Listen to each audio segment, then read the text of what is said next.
এখনও রফিক যে বেস্ট এটা মানে রফিক প্রমাণ করলো যে তার ব্যাটিংটা এবং বোলিং মানে দেখার মতো। সে এখনও তার ওই স্কিল ধরে রেখেছে।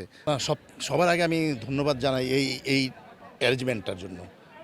প্রতিবারই আমাদের 16ই ডিসেম্বর এবং এই স্বাধীনতা দিবসে এই অ্যারেঞ্জমেন্টটা করা হয়। বিসিবিকে ধন্যবাদ যে আমার হলো যে সবার সাথে দেখা হয়। এইটা অনেক পুরানো রফিকের সাথে আমরা একসাথে খেলেছি, ফারুক ভাইয়ের সাথে খেলেছি।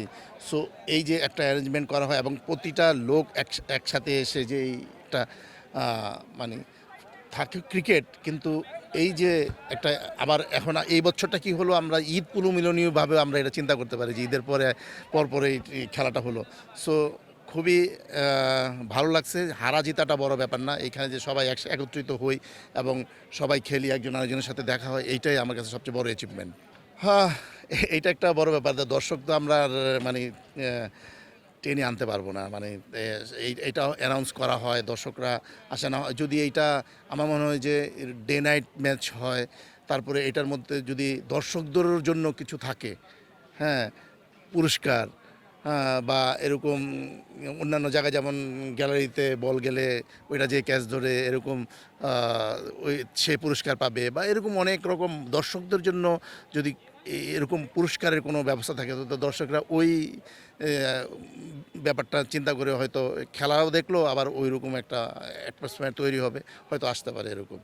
না, আমার কাছে মনে হয়েছে যে এখনও রফিক যে বেস্ট এটা মানে রফিক প্রমাণ করলো যে তার ব্যাটিংটা এবং বোলিং মানে দেখার মতো। সে এখনও তার ওই স্কিল ধরে রেখেছে। ফিটনেসটা এখন মানে এই বয়সে এসে আমরা একই বয়সী, প্রায় 60 আমাদের বয়স, বাট রফিক যে স্কিল প্রদর্শন করলো এটা মানে দেখার মতো। সম্ভাবনাময় অনেক খেলোয়াড়ই আছে আমাদের দেশে।